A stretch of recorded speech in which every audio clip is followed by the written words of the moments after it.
El caso de Joan Risch, Estados Unidos 1961. Lincoln, Massachusetts, otoño de 1961. La mañana se abre fría y limpia, con esa luz pálida que no calienta pero lo ilumina todo. Las casas están separadas por jardines húmedos y los árboles, ya tocados por el otoño, dejan caer hojas sin hacer ruido. Es un lugar tranquilo, de calles que parecen iguales y de rutinas repetidas. Leche en el porche, correo en el buzón, niños camino del colegio. En Old Bedford Road, la casa de los Risch despierta temprano. Martin Risch se levanta antes de que amanezca del todo. Se viste en silencio, con la prisa contenida de quien tiene un horario marcado. Ese día viaja a Nueva York por trabajo. Se marcha en coche hacia el aeropuerto de Logan para tomar un vuelo a las 8 de la mañana. No es una huida ni una discusión, es un viaje programado, un día normal. Joan Risch se queda en casa con los niños. Tiene 31 años. Es una mujer educada, inteligente, de maneras correctas. Había trabajado en editoriales antes de casarse, y en el vecindario la conocen como alguien amable, integrada, reciente en el pueblo. Se mudaron a Lincoln hacía pocos meses, en primavera. La casa aún conserva esa sensación de estreno, ordenado, nuevo, sin historia acumulada. Ese martes, Joan despierta a los pequeños y les da el desayuno.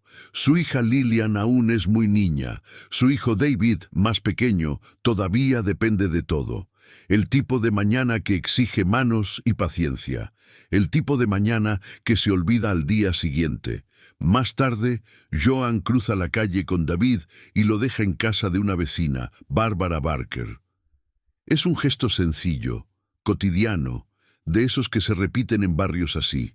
Una madre que ayuda a otra, un niño que se queda jugando mientras la otra hace recados. Luego Joan sube al coche con Lillian. Conduce un Chevrolet azul, un coche común. Tiene que llevar a la niña a una cita con el dentista en Bedford, recomendado por una amiga. La carretera hasta allí no es larga, pero atraviesa esa tranquilidad de suburbio donde todo parece seguro por definición. La cita termina.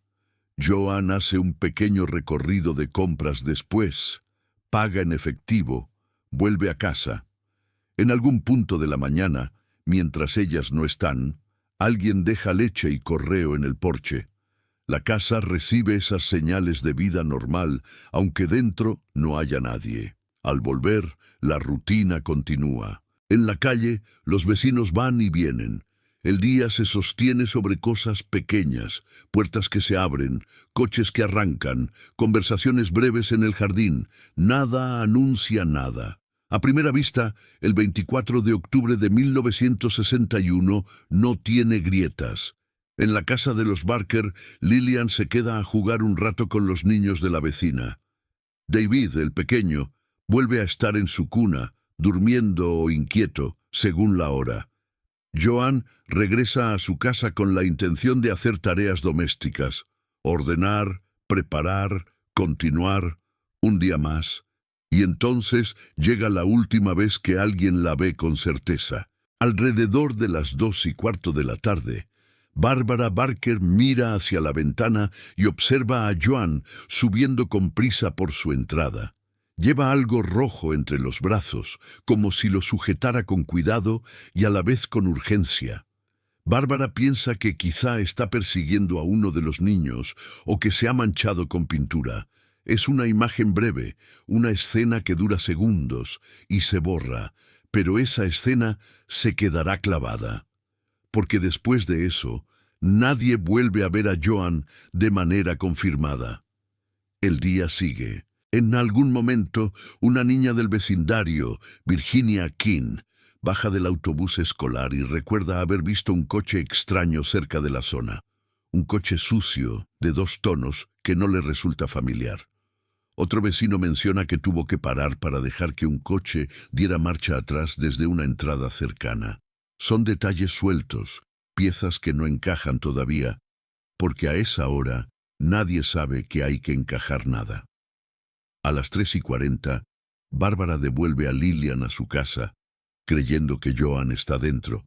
La deja allí y se marcha un momento con sus propios niños. Cuando regresa, alrededor de las 4:15, Lillian vuelve corriendo hacia la casa de los Barker con una frase infantil, extraña, imposible de interpretar en su totalidad. Dice que su madre no está. Dice que la cocina está llena de pintura roja. Bárbara entra en la casa de los Rich y lo que ve no es pintura, es sangre. La cocina parece haber sido tocada por una violencia silenciosa. Hay manchas y grandes borrones rojos en la pared y el suelo. Una mesa está volcada. El cubo de basura ha sido movido del lugar donde debería estar y está en el centro, como si alguien lo hubiera arrastrado sin pensar.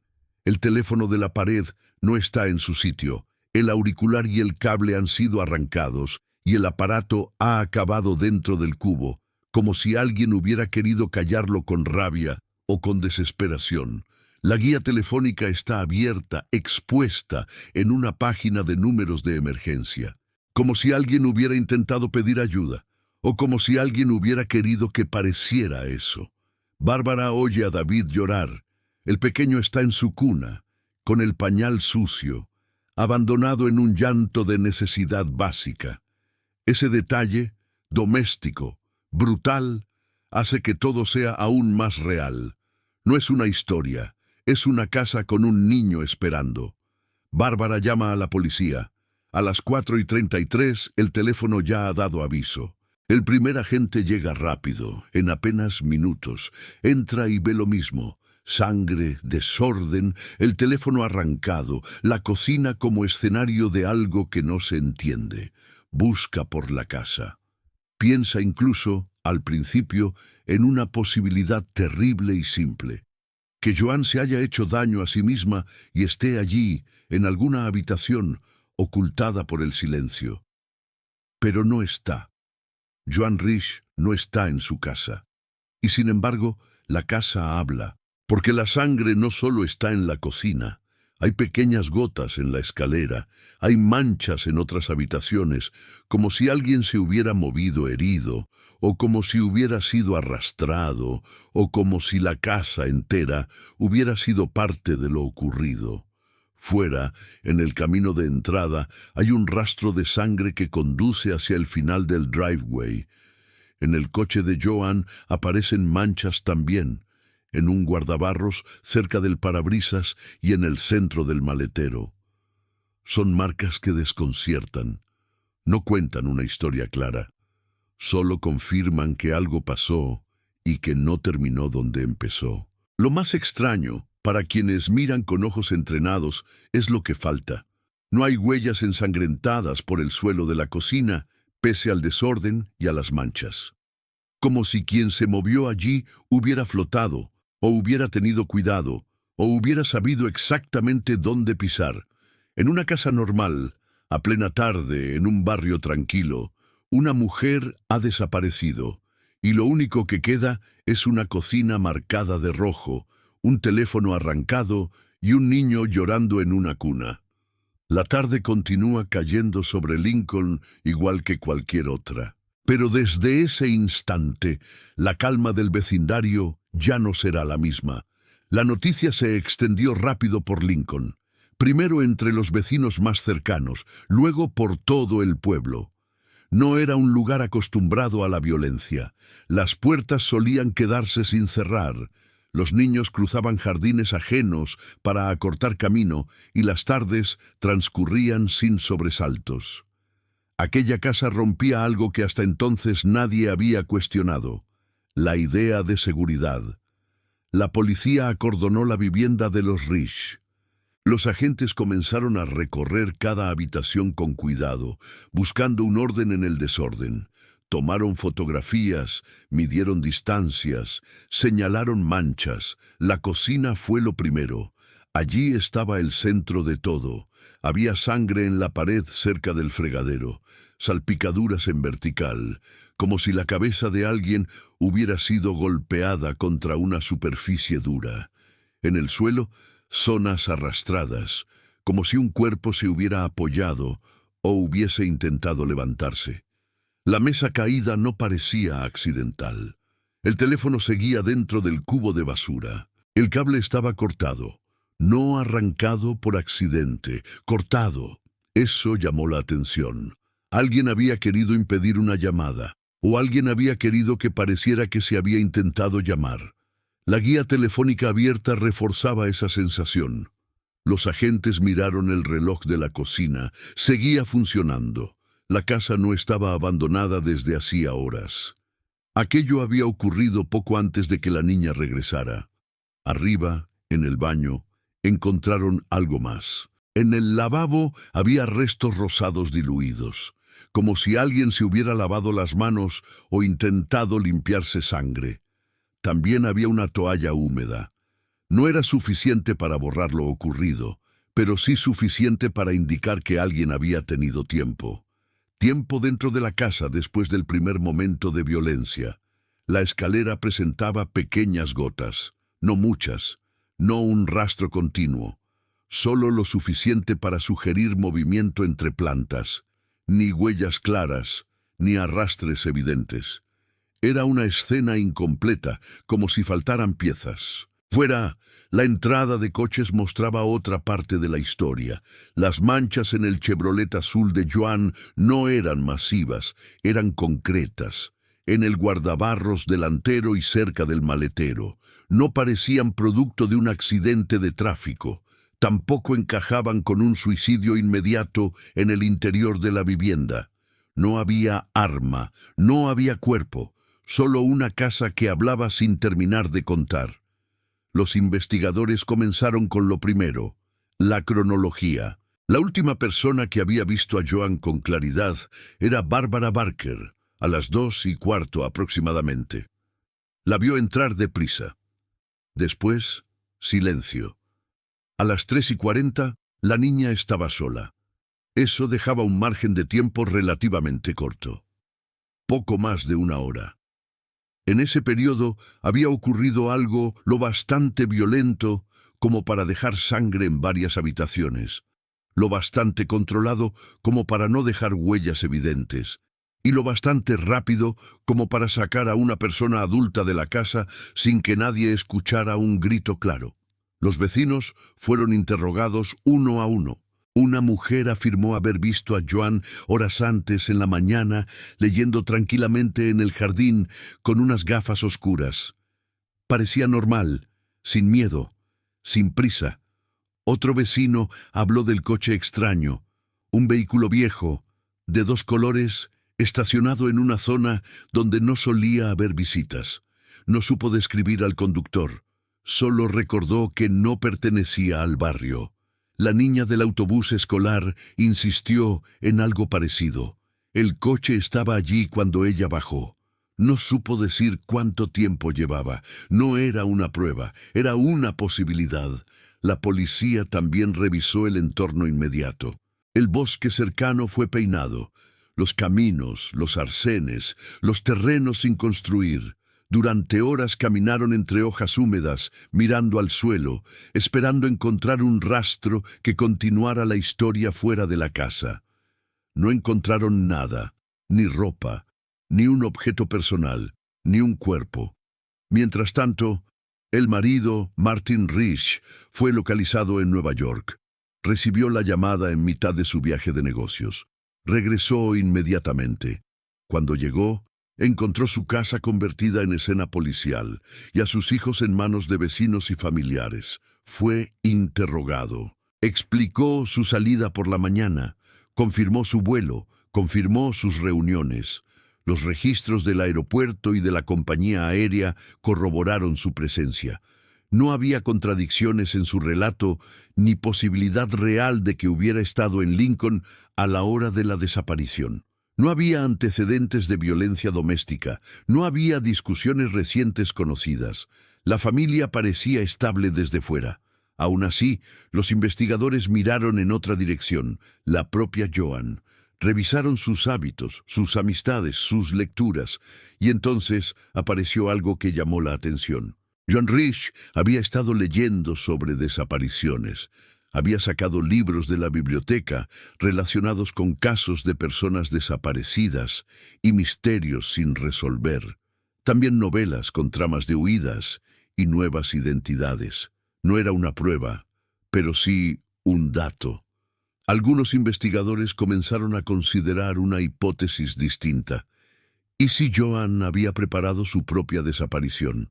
La sangre, decían algunos, podía ser excesiva para sobrevivir sin asistencia médica, pero no imposible si no correspondía a una herida mortal.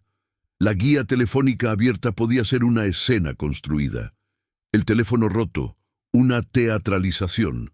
Pero había algo que no encajaba.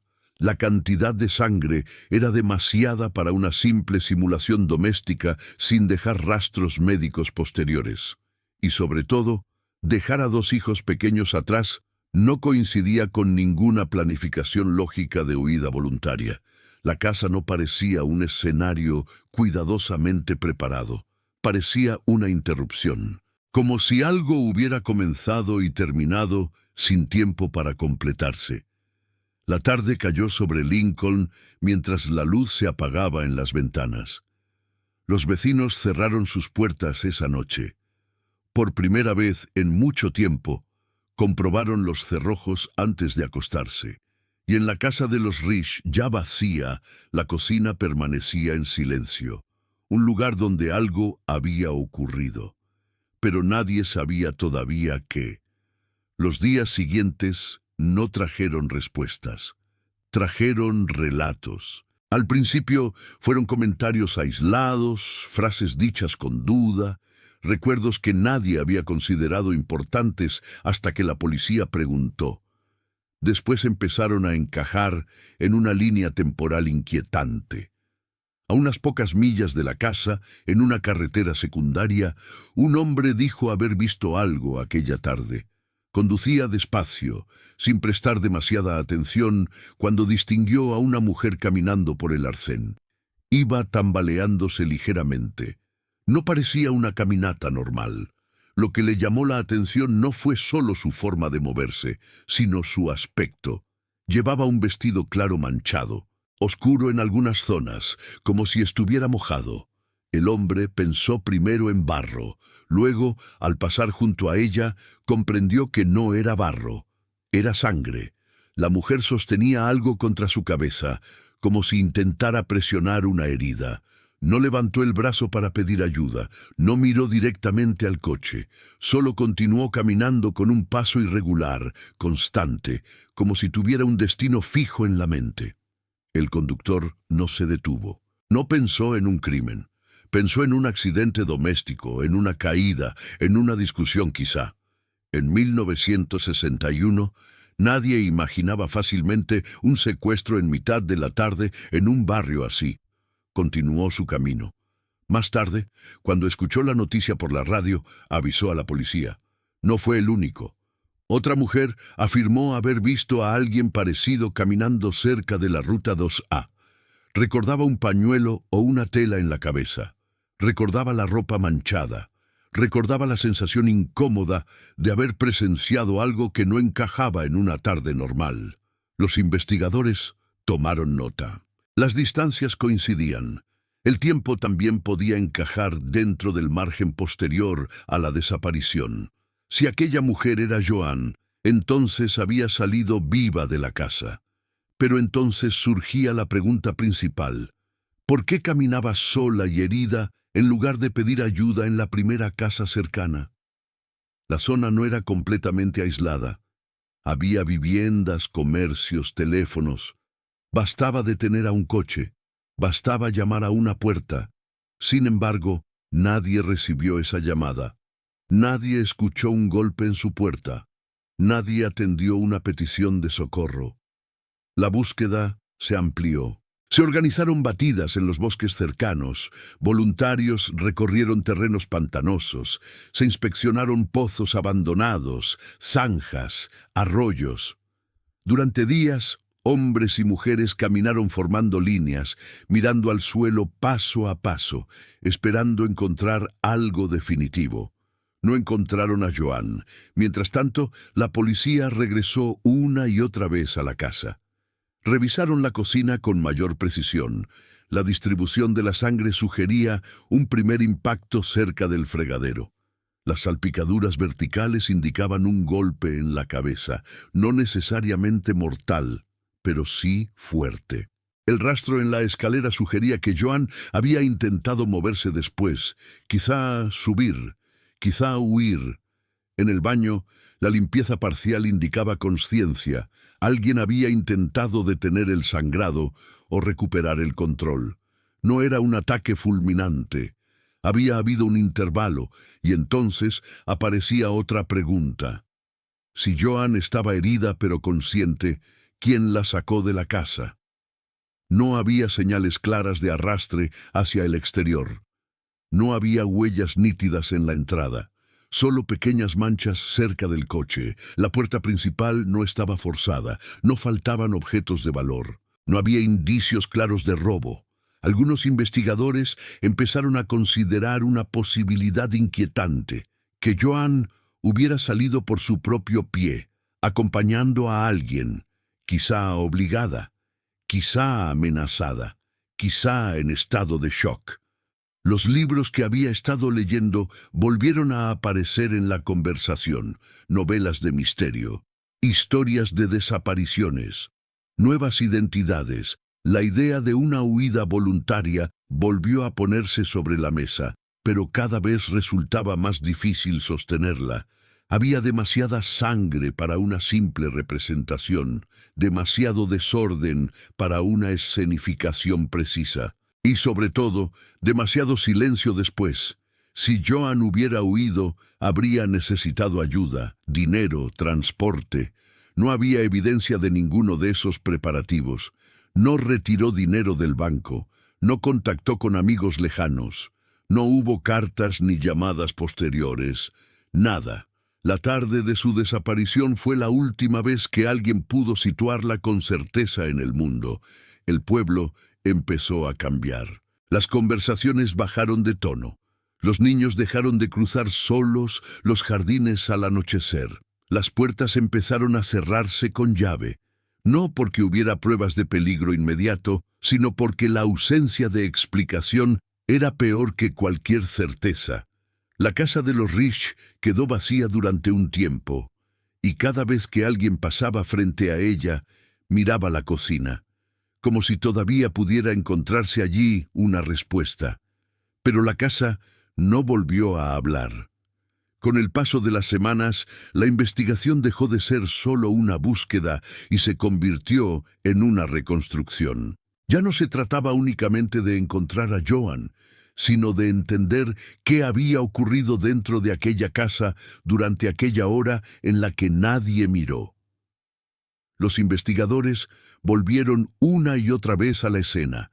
Se fijaron en detalles pequeños: la posición exacta de la mesa caída, la altura de las salpicaduras en la pared, la forma de las manchas en el suelo. La sangre no estaba concentrada en un solo punto. Indicaba movimiento. Indicios de que Joan no había quedado inconsciente inmediatamente. Había intentado hacer algo. El teléfono cortado era una de las piezas clave. La guía telefónica abierta en la página de emergencias sugería una intención clara: pedir ayuda. Pero el cable estaba seccionado limpiamente. No era un tirón accidental, era un corte deliberado. Eso implicaba presencia de otra persona en la casa. La pregunta era cuándo había entrado. No había señales de entrada forzada. Las ventanas estaban intactas. Las puertas tampoco mostraban violencia. Eso hacía pensar en dos posibilidades: alguien conocido para Joan o alguien que entró cuando la puerta estaba sin cerrar. Lincoln no era un lugar donde la gente cerrara siempre con llave en mitad del día. La hora también era significativa. A plena tarde, con vecinos en sus casas, coches pasando, niños regresando del colegio. No era el momento habitual para un robo. Y sin embargo, tampoco faltaba nada de valor. No había móvil aparente. Algunos investigadores pensaron en un vendedor ambulante, alguien que hubiera llamado a la puerta y aprovechado la apertura. Otros en una persona que hubiera seguido a Joan desde la ciudad tras la cita médica. Eran hipótesis, ninguna con pruebas sólidas. Mientras tanto, surgió otra línea de investigación: la posibilidad de un accidente doméstico. Se planteó que Joan hubiera sufrido una caída grave, quizá golpeándose la cabeza en el fregadero o la encimera, provocando una hemorragia. Confundida, habría intentado llamar por teléfono, cortando sin querer el cable en su estado alterado, y después habría salido de la casa desorientada. Los avistamientos en la carretera encajarían con eso: una mujer herida, caminando sin rumbo claro. Pero esa teoría tenía problemas. El corte del cable era demasiado limpio. La cantidad de sangre era elevada pero no caótica, y la mesa volcada no parecía consecuencia de una caída simple. Algo había interrumpido la normalidad. Otra teoría comenzó a tomar forma con el tiempo: secuestro. Si Joan había abierto la puerta a alguien, si se produjo una discusión o un intento de ataque, el golpe inicial podría haber sido solo el principio. El agresor habría impedido la llamada cortando el teléfono y ante la resistencia o la herida la habría obligado a salir. Eso explicaría por qué nadie escuchó un grito prolongado. Eso explicaría por qué caminaba herida por la carretera. Eso explicaría su desaparición definitiva. Pero tampoco aparecieron pruebas claras de la presencia de un agresor concreto. No hubo sospechosos con antecedentes en la zona, ni huellas identificables, ni testigos directos de un forcejeo en el exterior. Y entonces surgió la teoría más incómoda: la huida voluntaria. Algunos investigadores revisaron con más detalle los hábitos de Joan. Descubrieron que había estado interesada en casos de desapariciones, que había leído relatos sobre personas que empezaban de nuevo en otros lugares. Analizaron su pasado. Su infancia había sido difícil. Había perdido a sus padres en un incendio cuando era niña y fue criada por familiares. Se planteó que pudiera existir una necesidad profunda de ruptura, una voluntad de empezar de cero. Pero la teoría volvía a chocar con la realidad. Dejar a 2 hijos pequeños atrás, sin preparación ni contacto posterior, resultaba difícil de sostener. No hubo retirada de dinero significativa. No hubo compras previas. No hubo ninguna pista posterior en años de búsqueda nacional. El caso empezó a enfriarse. Las batidas cesaron. Los interrogatorios se redujeron. Los informes se archivaron, aunque nunca se cerraron oficialmente. Lincoln volvió poco a poco a su rutina, pero con algo distinto. La casa fue habitada de nuevo. Se limpió la cocina, se pintaron las paredes, se sustituyeron muebles. Desde fuera, nada recordaba lo ocurrido. Solo los vecinos más antiguos sabían señalar el lugar exacto del fregadero donde había empezado todo. Y sin embargo, la historia no terminó ahí. Años después, un detalle volvió a llamar la atención de algunos investigadores. En distintos puntos del país, aparecieron mujeres que recordaban haber visto a alguien parecido a Joan.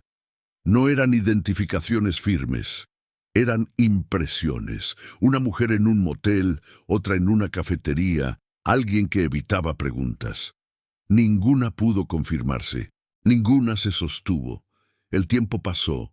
Los hijos crecieron. La investigación quedó suspendida en un estado intermedio, ni resuelta ni abandonada.